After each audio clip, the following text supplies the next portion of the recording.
మన దగ్గర ఉన్న అతిపెద్ద దరిద్రం ఏంటో తెలుసా? ఏదైనా ఒక సంఘటన జరిగినప్పుడు దాని నుంచి మనం ఏది నేర్చుకోపోవటం. వెరీ రీసెంట్గా ఐపీఎల్ అయిపోయిన తర్వాత బెంగళూరు టీం కప్పు కొట్టిన తర్వాత వాళ్ళ అభిమానులు కలుసుకోవడం కోసం ఏదైతే ఒక ప్రోగ్రామ్ పెట్టుకున్నారో, ఆ పెరేడ్ కానీ గ్రౌండ్లో కలుసుకోవడం కానీ వాట్ ఎవర్ ఇట్ ఈస్, అది ఎంత డిజాస్టర్స్గా మారిందో, అది ఎంత దుర్ఘటనగా మారిందో ప్రపంచం మొత్తానికి తెలుసు. పదుల సంఖ్యలో అభిమానులు చనిపోయారు. కానీ దాని నుంచి ప్రజలు ఏమీ నేర్చుకోలేదు, ఈవెంట్ ఆర్గనైజర్స్ ఏమీ నేర్చుకోలేదు, గవర్నమెంట్ కూడా ఏమీ నేర్చుకోలేదు. ఎందుకంటే ఇప్పుడు ఏదైతే మెస్సీ గోట్ టూర్ ఉందో అదే దానికి నిదర్శనం. ఈరోజు కోల్కతాలో జరిగింది ఏదైతే ఉందో కొద్దిలో తప్పిపోయింది కాబట్టి సరిపోయింది, కానీ లేదంటే ఇక్కడ కూడా మనం అలాంటి ప్రమాదాన్ని చూసేవాళ్ళం. త్రివిక్రమ్ గారు అన్నట్టు అద్భుతం జరిగే వరకు మనం గుర్తించాం, జరిగిపోయిన తర్వాత గుర్తించాల్సిన నెసిటీ లేదు. డీటెయిల్గా మాట్లాడుకుందాం. Let's start. హాయ్ ఫ్రెండ్స్, నా పేరు Anand. Welcome to my YouTube channel Anand views. మెస్సీది ఇండియాలో ఒక 3 days టూర్ ఉంది. మీరు రీల్స్ కానీ లేదంటే సోషల్ మీడియాలో న్యూస్లు కానీ చూస్తే ఈవెన్ హైదరాబాద్లో మన సీఎం రేవంత్ రెడ్డి గారు కూడా ఫుట్బాల్ ప్రాక్టీస్ చేయడం ఇవన్నీ చూస్తుంటారు. సో ఈ 3 days ఈవెంట్లో ఆయన డిఫరెంట్ సిటీస్ని విజిట్ చేయబోతున్నారు. ఆయన లెజెండ్గా ఆయన ఫుట్బాల్ కెరీర్ని కానీ దేన్ని కానీ సెలబ్రేట్ చేయాలనుకుంటున్నారు. ఎవరికైనా మెస్సీ తెలియకపోతే, పొరపాటున ఒకరిద్దరు తెలియకపోతే నేను చెప్తున్నాను. సో క్రికెట్లో మనకి సచిన్ టెండూల్కర్ ఎలాగో ఫుట్బాల్లో ఒక 2-3 ప్లేయర్స్ ఉన్నారు. అందులో అందరికన్నా టాప్లో మెస్సీ ఉంటాడు. So greatest of all time అని చెప్పి ఆయన్ని కీర్తిస్తూ ఉంటారు. సో ఫుట్బాల్లో ఆయన ఒక ఆరాధ్య దైవం. సో అలాంటి ఆయన మనకి ఫుట్బాల్ అంటే పెద్దగా పరిచయం లేకపోవచ్చు, కానీ కొన్ని సిటీస్ ఉన్నాయి, ముఖ్యంగా కోల్కతా లాంటి సిటీస్, అక్కడ ఫుట్బాలే ప్రాణంగా అక్కడున్న ప్రజలు కానీ వాళ్ళు కానీ ఆడుతూ ఉంటారు. అక్కడ ఫుట్బాల్ అంటే అసలు ఇంకా ఫుట్బాలే వాళ్ళకి మెయిన్ అన్నట్టు ఉంటుంది. సో అలాంటి సిటీస్ చాలా ఉన్నాయి. సో ఆయన ఒక 3 days టూర్ ఇండియాలో ప్లాన్ చేశారు. అందులో different cities like Kolkata, Hyderabad, next Mumbai, Delhi, ఇలాంటి సిటీస్ అన్నింటినీ ఆయన విజిట్ చేయబోతున్నారు. అక్కడ ప్రేక్షకులను కలుసుకుంటారు. సో అక్కడ ఉన్న సెలబ్రిటీస్ని కలుసుకుంటారు, ప్రేక్షకుల్ని కలుసుకుంటారు. ఆ గ్రౌండ్లో చుట్టూ తిరుగుతా ప్రేక్షకులకు అభివాదం చేస్తారు, ప్రేక్షకులతో ఇంటరాక్షన్స్ ఉంటాయి. ఇలా చాలా ప్రోగ్రామ్స్ ఈ 3 days ప్లాన్ చేసుకున్నారు. దానికి ఆబ్వియస్గా మెస్సీ కూడా ఖచ్చితంగా ఎంతో కొంత ఎగ్జైట్ అయ్యి ఉంటాడు. ఎందుకంటే ఇండియాలో ఆయనకి చాలామంది అభిమానులు ఉన్నారు. ఆయన ఇప్పుడు సోషల్ మీడియాలో వెంటనే కానీ చూస్తుంటారు కాబట్టి ఆయన కూడా ఒక ఎగ్జైట్మెంట్ ఉంటుంది. అలాగే ఇక్కడున్న అభిమానులు ఎవరైతే ఉన్నారో వాళ్ళకు కూడా ఎగ్జైట్మెంట్. ఎందుకంటే మనకి క్రికెట్ మ్యాచ్లు జరుగుతూ ఉంటాయి, మనకు కావాల్సిన మన లెజెండ్స్ ఎవరో ఉన్నారో మనల్ని చూడడానికి అవకాశం ఉంటుంది. బట్ ఫుట్బాల్ లెజెండ్స్ని చూడటం అంత ఈజీ కాదు, ఎందుకంటే మనకి అక్కడ ఫుట్బాల్ మ్యాచెస్ జరగవు కదా అంత ఇదిగా. సో ఫుట్బాల్ అంటే ఇంట్రెస్ట్ ఉన్న వాళ్ళు ఖచ్చితంగా ఎగ్జైట్ అయ్యి ఉంటారు. మెస్సీ వస్తున్నాడు, ఎంత ఖర్చు అయినా సరే మెస్సీని చూడాలి అనుకున్న యూత్ చాలామంది ఉంటారు. రూపాయి, 2 రూపాయలు, 100 రూపాయలు, 1000 రూపాయలు పోగేసుకొని ఎట్లాగైనా సరే మెస్సీని చూడాలి అని అప్పు చేసి టికెట్లు కొనుక్కున్న యూత్ కూడా ఉంటారు. సో ఇదంతా ఎందుకు చెప్తున్నాను అంటే, ఈరోజు ఏం జరిగిందంటే మెస్సీ ఈరోజు కోల్కతాలో ఒక స్టేడియం ఉంది, సాల్ట్ లేక్ స్టేడియం ఏదో, అందులో ఆయన విజిట్ని ప్లాన్ చేశారు. టికెట్స్ వచ్చేపాటికి 5,000 to 10,000 రేంజ్ నుంచి మొదలయ్యి ఒక 25,000, 30,000 రేంజ్ వరకు అమ్మారు.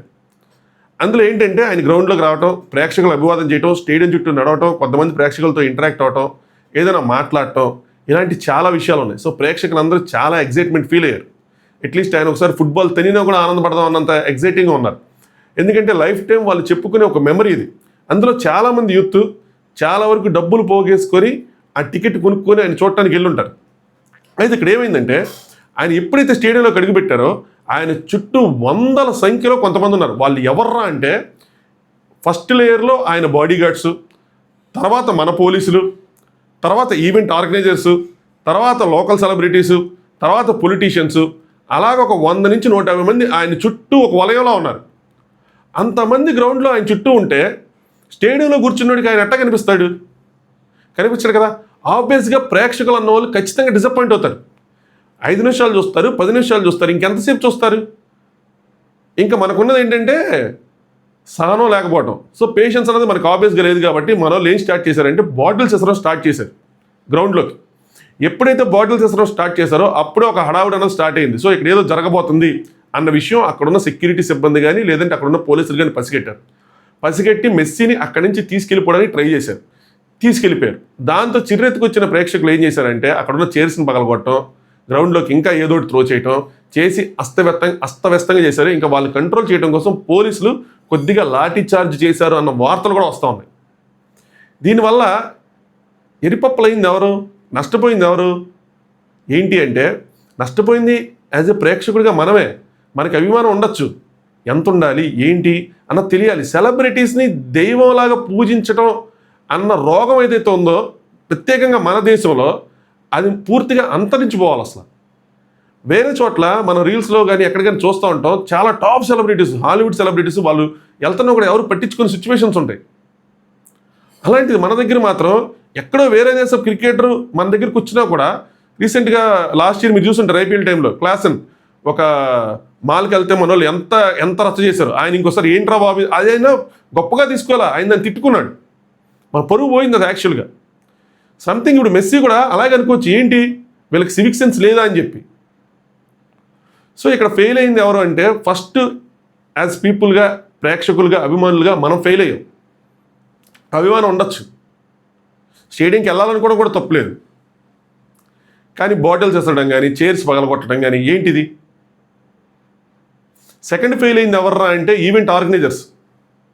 మినిమం కామన్ సెన్స్ లేదు. మనం ఏం ప్రామిస్ చేసాం ప్రేక్షకులకి, మనం ఏం చూపించాలని. ఏదైనా దుర్ఘటనలు జరిగితే ఎవడిదిరా రెస్పాన్సిబిలిటీ? మనుషులు చనిపోతే నాకు అర్థం కాదు, మీరేం నేర్చుకోరా? సో అక్కడ అలాంటి ఈవెంట్ని ఒక లెజెండ్ వచ్చినప్పుడు ఎలా ప్లాన్ చేయాలి? థర్డ్ ఎవరంటే గవర్నమెంట్. ఎలాంటి ఈవెంట్ ఆర్గనైజర్స్ ఉన్నారు, వాళ్ళు ఎలా ప్లాన్ చేస్తున్నారు? ఎప్పుడైనా సరే government is the upper hand. మొత్తం దుర్ఘటన జరిగిపోయిన తర్వాత, ఏదైనా అయిపోయిన తర్వాత అప్పుడు గవర్నమెంట్ రంగంలో దిగి మేము ఆ కమిటీ వేసాం, ఈ కమిటీ వేసాం, వాళ్ళని శిక్షిస్తాం, వీళ్ళని శిక్షిస్తాం, లేదంటే ఆ ఈవెంట్ ఆర్గనైజర్ని అరెస్ట్ చేసాం, వీళ్ళని అరెస్ట్ చేసాం. ఎవరికి కావాలి? అసలు ఇలాంటి దుర్ఘటనలు జరగకుండా కదా ఆపాలి. ఇప్పుడు కొద్దిలో మిస్ అవ్వకపోతే సేమ్ బెంగళూరులో జరిగిన సంఘటనలకు ఇక్కడ జరిగే అవకాశం ఉండేది కదా. ఎవరికొకరికి ఏదో ఒకటి అయ్యేది కదా. ప్రజెంట్ ప్రజలు వాళ్ళ సమయాన్ని నష్టపోయారు, వాళ్ళ డబ్బుని నష్టపోయారు. అటు ఇటు అయితే సో గవర్నమెంట్ ఎప్పుడు అప్పర్ హ్యాండ్గా ఉండాలి. వాళ్ళు ఏం ప్లాన్ చేస్తున్నారు, ఏంటి మీ ప్లాన్స్ మాకు చెప్పండి, ఎలా ఎగ్జిక్యూట్ చేస్తున్నారు, ఇలా చేస్తే ట్రబుల్స్ వస్తాయి అని చెప్పి వాళ్ళ ప్లాన్స్ని ఓవర్ రైడ్ చేసే విధంగా పోలీసుల దగ్గర కూడా అధికారాలు ఉండాలి. మొత్తం కంట్రోల్ తీసుకోమని చెప్పట్లా. సెక్యూరిటీ రీజన్స్, సెక్యూరిటీని ఎట్లా మేనేజ్ చేయాలి అన్నది వాళ్ళ చేతిలో ఉండాలి. ఏదైనా దుర్ఘటన పదండి ముందు మన సెలబ్రిటీస్ని కాపాడుకుందాం అని చెప్పి మెస్సీని తీసుకెళ్ళిపోవటం, పొలిటీషియన్స్ తీసుకెళ్ళిపోవటం, ఇది కాదు అక్కడ ఉన్న పోలీసుల డ్యూటీ. ఆ ఈవెంట్ సక్రమంగా అయ్యేలా చూసుకోవటం పోలీసుల డ్యూటీ, గవర్నమెంట్ డ్యూటీ. ప్రతి చోట మనకి దుర్ఘటనలు జరుగుతున్నా మనం నేర్చుకుంటుంది మాత్రం ఏది ఉండట్లేదు. అందుకని ఎప్పుడు మనం ఏదో ఒక స్టేజ్లో అలా ఉండిపోతాం. బేసిక్గా నేను ఫస్ట్ బ్లేమ్ చేసేది ప్రజలనే. ఎందుకంటే మనం అంటూ కనుక ఇలాంటి వాటికి ఇలాంటి చేయకపోతే మిగతా వాళ్ళందరినీ మనం బ్లేమ్ చేయాల్సిన నెసిటీ లేదు. సో వెళ్ళి చూడటం, అంత అభిమానం, దాని తర్వాత అంత కోపం, అంత ద్వేషం, మీకు మీరే నష్టపరుచుకోవటం. ఒక గుంపుంది, ఆ గుంపులో ఒకడు తొక్కిసలా చనిపోయాడంటే ఎవడో బయట నుంచి వచ్చి తోసేసింది కాదు, అక్కడ మనకు మనం పేషెన్స్ లేకపోవడం వల్ల క్రియేట్ చేసుకున్న అలజడే కదా. సేమ్ ఇది ఇంతే. బాటిల్స్ ఇస్తారు, ఏదో ఇస్తారు, పోలీసులు వచ్చి లాఠీ చార్జ్ చేస్తారు, అక్కడి నుంచి పరిగెడతారు, తొక్కిసలాటలు జరుగుతాయి, మనుషులు దెబ్బలు తోలితే చనిపోతారు. ఎందుకు? అభిమానం ఉండాలి, కానీ ఎంత హద్దులో ఉండాలి. నేను ఒక హీరోని ఎంత అభిమానిస్తానంటే అంత అభిమానిస్తాను, నేను చెప్తున్నాను చూడండి. కానీ ఆయన నేనుంటున్న ప్లేస్కి 1 కిలోమీటర్ దూరంలో ఆయన ర్యాలీ వెళ్తుందంటే నేను వెళ్ళాల. చాలామంది జనం ఉన్నారు. అంత జనంలో వెళ్ళి చూడాల్సిన నెసిటీ లేదో నాకు అనిపించింది.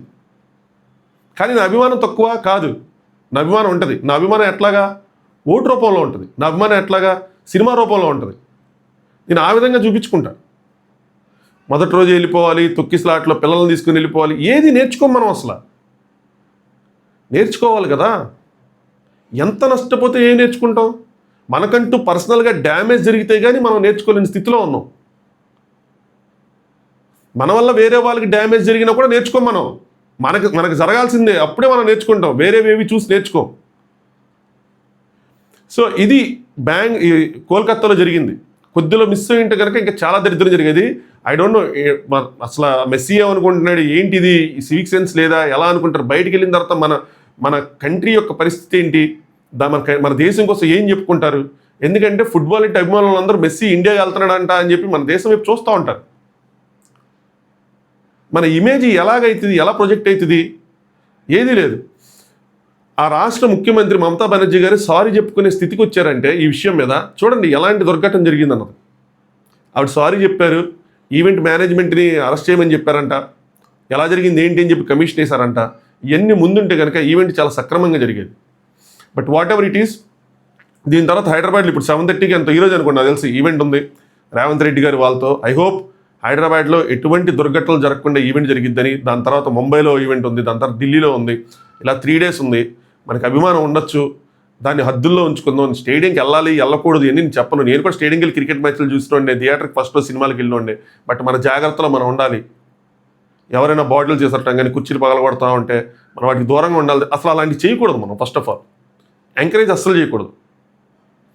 ఎస్, కొన్నిసార్లు ఇప్పుడు ఇది జరిగిన దానికి సొల్యూషన్ ఏంటి అంటే ఏం లేదు, అది మన చేతిలో లేనిది. ఇంకా దాన్ని ఖచ్చితంగా మనం వ్యతిరేకించాలి. కానీ అక్కడ ఏమైందంటే మనమే నష్టపోతాం.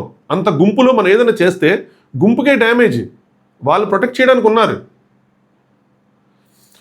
సో అది నేను ఈ విషయాన్ని గట్టిగా చెప్దాం అనుకున్నా, ఎందుకు నాకు చెప్పాలనిపించింది. కళ్ళ ముందు అలా ఒకసారి ప్రాణాలు పోయినాయి కదా, ఇలా ఎన్నిసార్లు తెచ్చుకుంటారు మీదికే అని చెప్పి. చూడండి, మన హద్దులో మనం ఉండాలి, మన అభిమానం హద్దులో ఉండాలి. ఈ హీరో వర్షిప్పింగ్లు అంటే ఒక అదేంటి సెలబ్రిటీస్ని ఒక దైవంలా పూజించడం అనేది తగ్గించుకోవాలి. అభిమానం ఉండాలి కానీ మనకన్నా మాత్రం ఎవరిని పూజించుకోకూడదు. మన ఫ్యామిలీ, మనకు అది ప్రయారిటీ. ఎవరు వచ్చి మనల్ని దేకరు. ఎవరైనా దేకుతారా? ఎవరు దేకరు కదా. మన ఫ్యామిలీని మనమే ప్రొటెక్ట్ చేసుకోవాలి, మనల్ని మనమే ప్రొటెక్ట్ చేసుకోవాలి కదా. మనల్ని దాటి ఎందుకు వెళ్ళాలి ఏదైనా సరే. జాగ్రత్తగా ఉండండి, ఇలాంటి వాటికి దూరంగా ఉండండి. గ్రౌండ్కి వెళ్ళొద్దని చెప్పట్లేదు. సంఘటనలు ఇలాంటివి ఏమైనా జరుగుతున్నప్పుడు ఈ బాటిల్స్ ఎసురుకోవడాలు, కుర్చీలు పగలగొట్టుకోవడాలు లాంటి వాటికి దూరంగా ఉండండి. మిమ్మల్ని మీరే ప్రొటెక్ట్ చేసుకోవాలి. మనం అలాంటి పరిస్థితుల్లో ఉన్నాం. మనం ప్రొటెక్ట్ చేసుకోకపోతే ఎవడు వచ్చి మనం ప్రొటెక్ట్ చేసే సిచ్యువేషన్ ఉండదు. మనకున్న పోలీస్ ఫోర్స్ కానీ ఏదైనా సరే అంతా వీఐపీని ప్రొటెక్ట్ చేయడానికి, పొలిటీషియన్స్ ప్రొటెక్ట్ చేయడానికి అంత తప్పితే సామాన్యులు ప్రొటెక్ట్ చేయడానికి మాత్రం ఉండదు.